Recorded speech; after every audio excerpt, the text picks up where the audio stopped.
আওয়ামী লীগ সরকারের আমলে ২০২৪ সালের জুলাইয়ে বেসামরিক প্রশাসনকে সহায়তা করতে মাঠে নেমেছিল প্রতিরক্ষা বাহিনীর সদস্যরা। অন্তর্বর্তী সরকারের পুরোটা সময় জুড়েই মাঠে ছিলেন তারা। নির্বাচিত সরকার ক্ষমতায় আসার পর ব্যারাকে ফিরছেন সেনা সদস্যরা।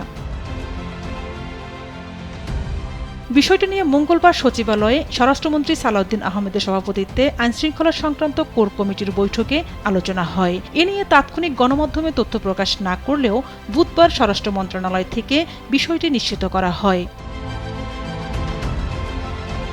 জানানো হয়, জুনের প্রথম সপ্তাহ থেকেই সেনাবাহিনী সদস্যদের মাঠ পর্যায় থেকে সরিয়ে নেওয়া শুরু হবে। প্রথমে দূরের জেলা থেকে প্রত্যাহার, এরপর ধাপে ধাপে বিভাগীয় শহর এবং বড় জেলা থেকে তুলে আনা হবে তাদের।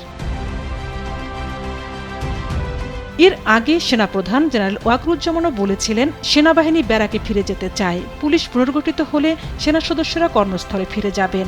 এরপর গেল বছর নভেম্বরে কিছু সেনা সদস্যকে প্রত্যাহার করা হয়। তবে নির্বাচন ঘিরে সেনা সদস্যরা অন্যান্য বারের মতো মাঠেই ছিলেন। সংসদ নির্বাচনের পর সেনাপ্রধান ১৬ ফেব্রুয়ারি বলেছিলেন, নির্বাচিত সরকার দায়িত্ব নিলে ব্যারাকে ফিরে যাবে সেনাবাহিনী। ঝর্ণা রায়, দেশ টিভি, ঢাকা।